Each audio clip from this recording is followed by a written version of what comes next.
Hello friends, welcome to RB classes. मैं भारती गौतम एक बार फिर आपका स्वागत करती हूँ एक इंटरेस्टिंग वीडियो लेक्चर में।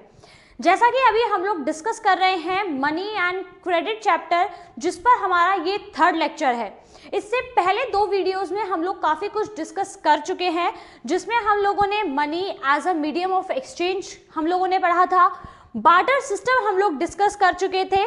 इसके अलावा हम लोगों ने पढ़ा था मॉडर्न फॉर्म्स ऑफ मनी।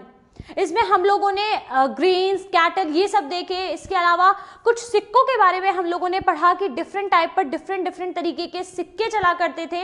और आज की जो हमारी करेंसी है उसके बारे में हमने जाना, जिसे कौन इशू करता है और कौन सी रेगुलेटरी बॉडी रहती है हमारे इंडियन बैंकिंग सिस्टम के लिए, वो मैंने आपको बताया। और आरबीआई के कुछ बेसिक फैक्ट्स मैंने आपको क्लियर करे। तो आप लोग सोच रहे होंगे कि आज हम लोग क्या डिस्कस करेंगे। आज के वीडियो में हम लोग डिस्कस करने वाले हैं डिपॉजिट्स के बारे में, यानी कि हम लोग अपने पास पैसे को किस तरीके से होल्ड करके रख सकते हैं। मान लीजिए कि हम लोगों को मंथ एंड में सैलरी मिलती है, ठीक है। सैलरी मिली जिसमें से हमने अपनी डे टू डे लाइफ की जितनी भी नीड्स थी, जो भी हमारी नेसेसिटीज़ थी, वो सारी हम लोगों ने पूरी कर ली। और उसके बाद भी हमारे पास कुछ एक्स्ट्रा मनी बच जाता है, तो क्या उसे हम घर में रखेंगे? घर में मान लीजिए रख भी लिए तो उससे एक हो सकता है सेफ्टी कंसर्न कि अगर चोरी हो गए तो क्या होगा, तो एक कंसर्न ये है।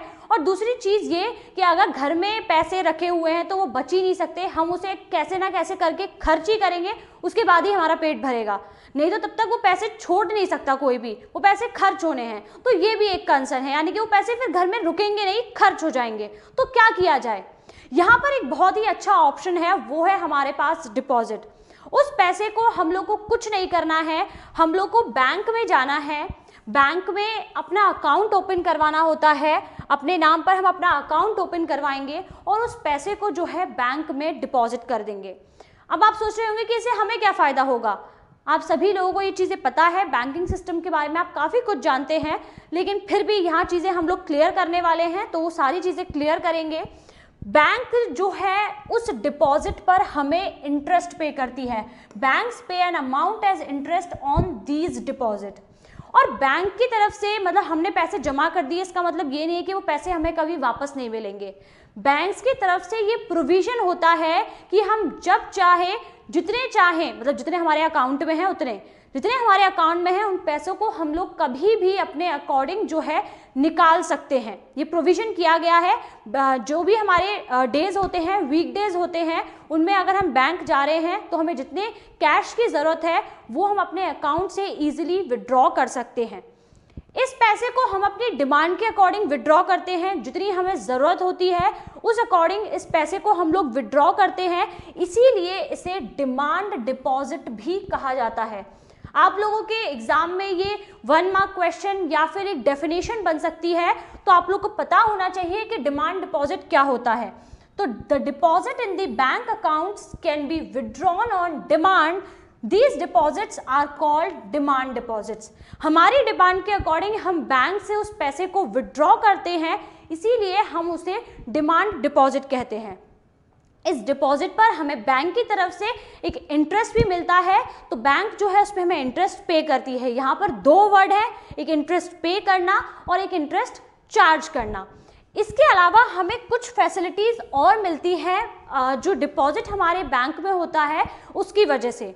अब मान लीजिए हम लोग कई बार चाहते हैं कि हम किसी को अगर पेमेंट कर रहे हैं तो हम उसे कैश में पेमेंट ना करें, क्योंकि कैश पेमेंट का हम लोग के पास कई बार कोई सबूत नहीं होता है, कोई रिकॉर्ड नहीं होता है, तो कई बार गड़बड़ हो जाती है, मिसअंडरस्टैंडिंग हो जाती है या फिर फ्रॉड भी हो जाता है। तो ऐसी कई तरह की गड़बड़ जो है हो जाती है।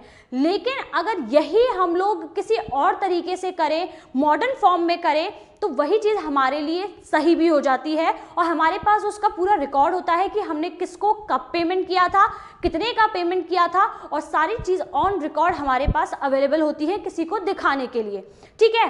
तो यहाँ पर सबसे अच्छी चीज़ जो हमें डिपॉजिट्स की वजह से मिलती है वो है हमें चेक सिस्टम। डिमांड डिपॉजिट जो है हम लोग को ये फैसिलिटी प्रोवाइड करता है कि हम पेमेंट्स को चेक में भी कर सकते हैं। आप लोगों को पता है चेक क्या होता है? तो देखिए, अगर नहीं पता तो मैं आप लोग को यहाँ पर चेक पेमेंट की पूरी जो फैसिलिटी है उसके बारे में बताऊंगी।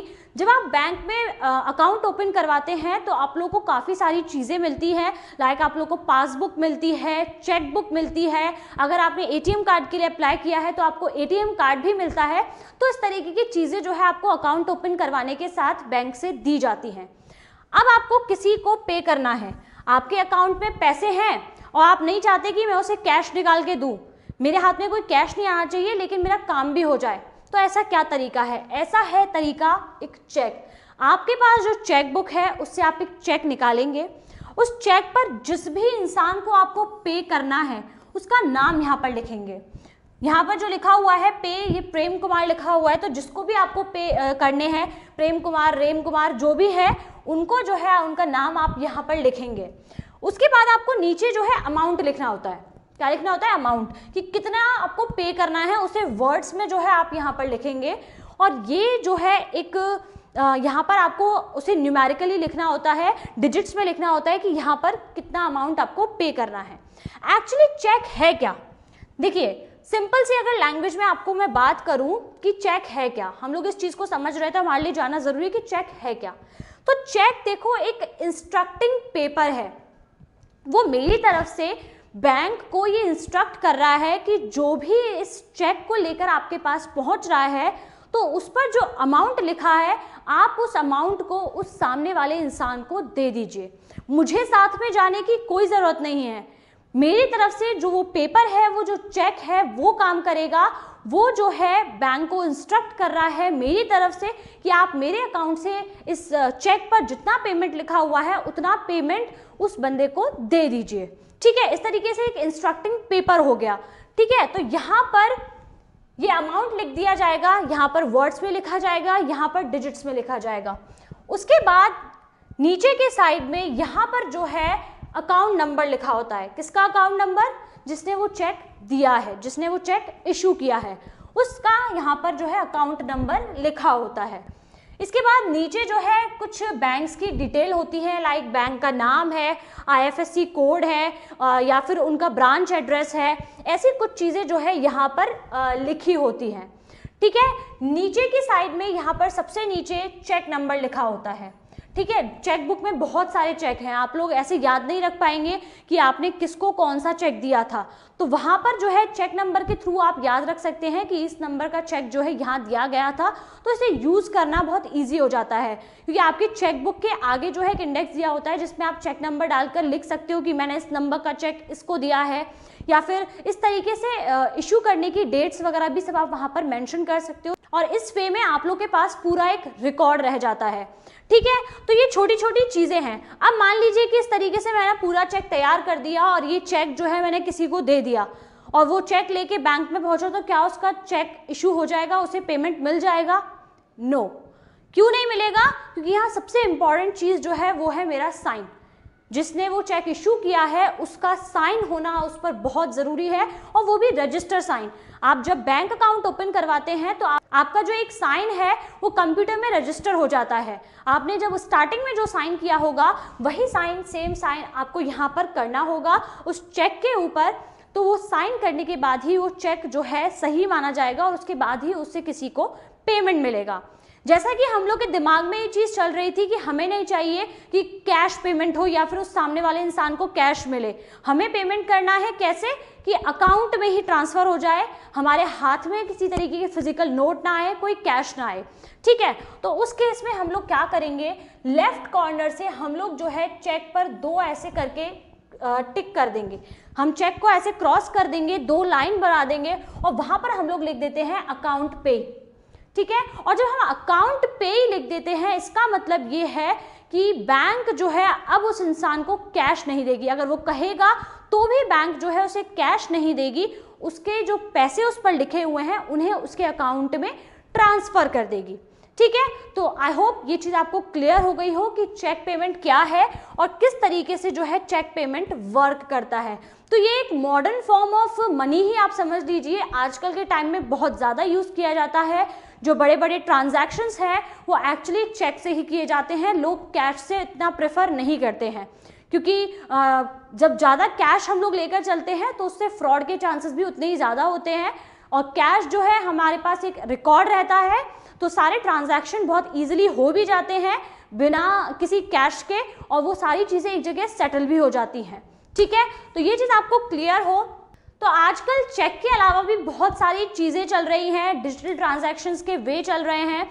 लाइक हम लोग आजकल बहुत सारी चीज़ें यूज़ करते हैं, गूगल पे है, यूपीआई है, फ़ोन पे है, पेटीएम है, अमेज़ॉन पे है, और आजकल आई थिंक व्हाट्सएप ने भी अपना एक नया फीचर निकाला है जिसकी वजह से हम लोग पैसे किसी को ट्रांसफ़र कर सकते हैं। तो ये भी बहुत सारे डिजिटल वे हो गए हैं।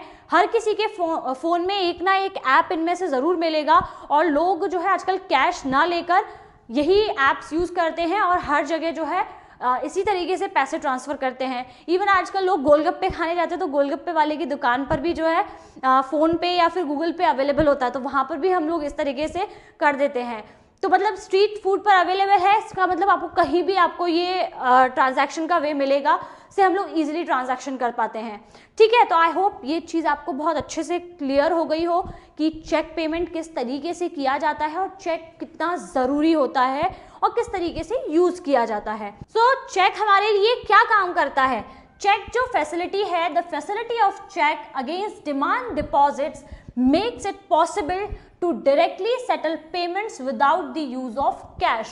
हाथ में कैश नहीं आया, एक भी रुपया हमारे हाथ में नहीं आया, लेकिन सामने वाले के साथ जो हमारा पेमेंट था, जो हमारा सौदा था, वो पूरी तरीके से ख़त्म हो चुका है। हम उसका पेमेंट सेटल कर चुके हैं, पूरी तरीके से इसको पेमेंट किया जा चुका है। ठीक है, तो आई होप ये टॉपिक आप लोगों को बहुत अच्छे से क्लियर हो गया हो। अगर क्लियर हो जाता है तो प्लीज़ वीडियो को लाइक कर दीजिए, सब्सक्राइब करिए चैनल को, और कमेंट में मुझे ज़्यादा से ज़्यादा बताइए कि आपको क्या चीज़ें समझ में आ रही है या फिर आपको क्या समझ में नहीं आ रहा है, कि इन्हीं सब चीज़ों से हमें पता चलता है कि आप लोग को वीडियोस कैसे लग रहे हैं। सो आई होप आज का वीडियो आप लोगों को अच्छा लगा हो। सो इस वीडियो के साथ ही आप लोग के लिए एक बहुत ही इंपॉर्टेंट अनाउंसमेंट है, और वो है अनअकैडमी प्रोडिजी, इंडिया का सबसे बड़ा फ्री स्कॉलरशिप टेस्ट जो आप लोग के लिए अनअकैडमी ऑर्गेनाइज कर रहा है, जो कि 23 जनवरी यानी कि कल से स्टार्ट होने वाला है।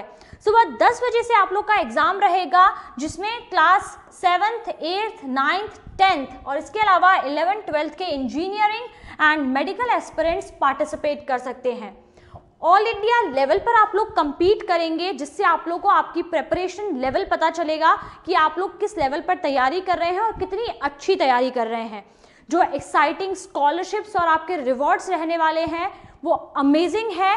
मुझे नहीं लगता कि ऐसे रिवॉर्ड्स आप लोगों को किसी दूसरे प्लेटफॉर्म पर मिलेंगे, वो भी फ्री स्कॉलरशिप टेस्ट में। करना कुछ नहीं है, डिस्क्रिप्शन बॉक्स में जो लिंक दिया हुआ है उस लिंक पर क्लिक करना है और आपको सीधे मेरा ये कोड यूज करना है फ्री एनरोल करने के लिए। That is my name Bharti G10। ये कोड आप लोग को यूज करना है और आप इजीली जो है खुद को फ्री एनरोल कर पाएंगे। यहाँ पर मैं आप लोगों को टेस्ट का स्केड्यूल दे रही हूँ। कल जो है आप लोग का टेस्ट जो है अलग अलग टाइमिंग पर अलग अलग क्लास के लिए शुरू होगा, तो आप लोग इसे स्क्रीनशॉट ले लीजिए इसका, और इसको जो है डेट शीट के तौर पर अपनी स्टडी टेबल्स के सामने लगा लीजिए, ताकि कोई भी टाइमिंग या फिर कोई भी डेट आप लोग मिस ना कर दें। यहाँ पर आपके रिवॉर्ड्स में आप लोग को बता देती हूँ, जो आपको पता होने बहुत ज़रूरी है, क्योंकि ये एक तरीके से आप लोग के लिए मोटिवेशन का काम करते हैं। तो यहाँ पर रैंक 1 स्टूडेंट को MacBook Air, rank 2nd and 3rd को Apple iPhone, rank 4-5 Apple iPad, rank 6 to 40 Amazon Echo Dot and 41 to 100 Amazon vouchers. मतलब इतने बेहतरीन रिवॉर्ड्स आप लोग को मिल रहे हैं। इसके अलावा आप लोग को 20 लाख प्लस कॉलेजेस की स्कॉलरशिप मिल रही है। मतलब इससे अच्छा आप लोग के लिए कुछ नहीं हो सकता। सिर्फ आपको एक अच्छी प्रिपरेशन के साथ, एक अच्छी तैयारी के साथ इस टेस्ट को फाइट करना है और कुछ नहीं। फ्री स्कॉलरशिप टेस्ट है, सिर्फ डिस्क्रिप्शन में जो लिंक है उस पर जाना है और खुद को फ्री एनरोल करना है। टाइम ज़्यादा नहीं है, जल्दी से जाइए। कल सुबह टेस्ट है, तो आप जल्दी से जाइए और इस टेस्ट के लिए खुद को फ्री एनरोल कीजिए। Don't miss the chance. आप लोग के लिए डेली प्रैक्टिस टेस्ट जो है वो भी स्टार्ट हो रखे हैं। आप लोग के पास अभी कुछ घंटों का टाइम बचा हुआ है। इसमें जो है आप लोग प्रैक्टिस के लिए प्रैक्टिस टेस्ट दे सकते हैं, जिसमें आप लोगों को टेस्ट का जो है फॉर्मेट पता चलेगा। इसको भी फ्री एनरोल करने के लिए आप ये मेरा कोड यूज़ कर सकते हैं, भारती G10। इससे आप लोग के जो प्रैक्टिस टेस्ट हैं वो ओपन हो जाएंगे। तो आप प्रैक्टिस टेस्ट का जो फॉर्मेट है उससे आपको पता चलेगा कि आपका फाइनल टेस्ट कैसा होगा। एक फॉर्मेट आपको पता चलेगा और वो फॉर्मेट आप लोग के दिमाग में सेट रहेगा, ठीक है। तो इस तरीके से अपने स्कॉलरशिप टेस्ट की बहुत अच्छी तैयारी कीजिए और एक अच्छे मोटिवेशन के साथ और एक अच्छे माइंड के साथ जो है इस टेस्ट की तैयारी कीजिए और फाइनल टेस्ट को बहुत अच्छे से फाइट कीजिए। ऑल द वेरी बेस्ट आप लोग के कल के इस टेस्ट के लिए। मिलते हैं नेक्स्ट वीडियो में कुछ और अमेजिंग वीडियोस के साथ, कुछ इंटरेस्टिंग फैक्ट्स के साथ। तब तक के लिए अपना ध्यान रखिए, घरों से बाहर ज़्यादा मत निकलिए और वीडियो को लाइक, शेयर एंड सब्सक्राइब करना बिल्कुल मत भूलिएगा। मिलते हैं कल। Thank you very much everyone. तब तक के लिए बाय बाय।